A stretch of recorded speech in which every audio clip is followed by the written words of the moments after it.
God has taken one of the most despised, rejected, and suffering men on this planet and made him king over it. Maybe because God sees the world as despised, rejected, and suffering. And by lifting me up, he is able to lift the whole planet up and give it life. We shall take over this world with the speed of a lightning strike. The church, who is my wife, is supposed to be giving people life. But if the way she has been treating me is any indication of how she is treating others, then she has actually been sucking the life out of them, like the whore of Babylon does. This ought not be. All we have to do is seize control of the right city, and the whole world will follow. Which city do you think we should pick? Which city do you think I have chosen? You must not allow time for those that oppose us to react. When I give the command, you must act immediately. People say they don't like change, but then they don't say anything about all the disorder in the world.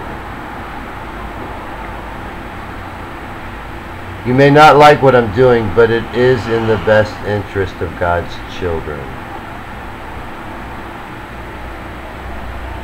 The prosperity I offer you has nothing to do with money. I guarantee you I will restore true order and prosperity to those that are with me. If I give a command to arrest the senior officers of a group, those that are part of us must carry out my orders immediately. When I issue the arrest order, I will tell you whether I want you to disband the group or to assume full command of it.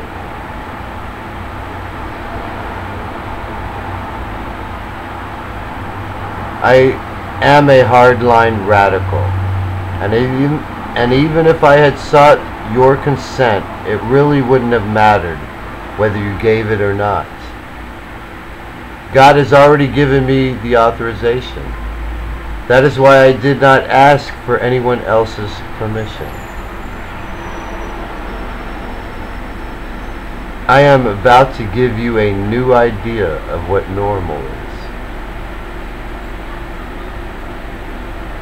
Yes, it was to the benefit of all God's children and His kingdom that Jesus died the first time.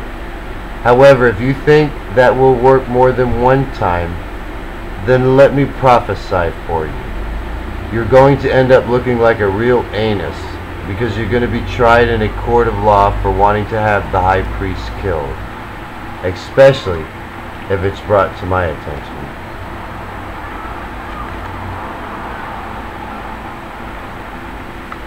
I am the Son of God and chosen by our Heavenly Father to be the high priest, to gather all His scattered children together and make them one. I am not going to let anyone stop me. If you don't think I'm the king, then I suggest you be silent about it until you do, because it is the only way for you to make sure I don't find out nothing. Because if I do hear, then you'll realize that I feel it is better, would be better to let you die in the lake of fire than let this holy mountain perish because of your unbelief.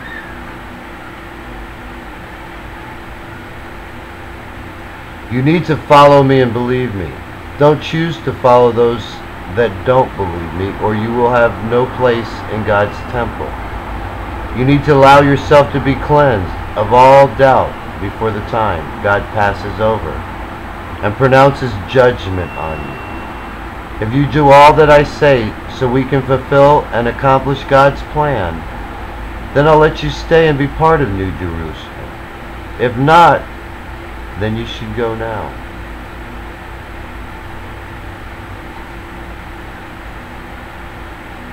Anyone that speaks publicly against us needs to be reported so that we might arrest them. This storm is so big that its clouds cover the whole world. This is a feast for those that accept my coming and think I'm Jesus. I'm not saying you can't think for yourself, but do realize that what you put your faith in will determine how you end up.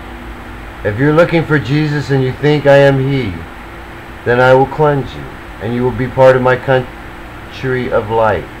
If you don't think I am, and you won't follow me, then you'll be moving to the country of death, where you'll meet everyone else that thinks for themselves. Just because you are a good and caring person, it doesn't mean you have Jesus in you. There are even priests who are denying me, and for the most part, they're decent people also. If you want Jesus in you, then let everyone else see that you love Him by loving me. All these miraculous signs God has me showing you is so that you will not only think that I am Jesus, but that you will know that I am. God has allowed me to go on like this so I can take this place away from the unbelievers. Everything I have been saying is not for my own benefit, but for yours. It's to ceremonially clean you, to give you life, and make you a Jew. God did that to me, and now it's time to do that to you. This is the year God has chosen me for me to speak up. Everyone who sees you should know by the way you act that you have been visited by the Lord. They should see that the Spirit of God flows through you. If they don't, then you should cry unto God to touch your heart even more, so that it pours out His love. This is a flowing spirit. It is not a stagnant one that leaves you standing still. It is one that puts you in motion to do even greater things than Jesus has done, if you allow it. Another thing I hate is people who, even though they realize or have been told that a mistake or an injustice has been done, will do nothing to correct it or make amends for it. And the only thing they will do is make it worse by saying they'll see what they can do about it when they have no intention of doing anything. When people give answers like, if there is time, or I'll let you know, it just makes me cringe, because you never find out there is no time until after there is no time. And they never let you know because they know the answer is no. I would rather you just tell me the truth, that you don't intend on doing anything, than have you lied to me, giving me a brush off answer.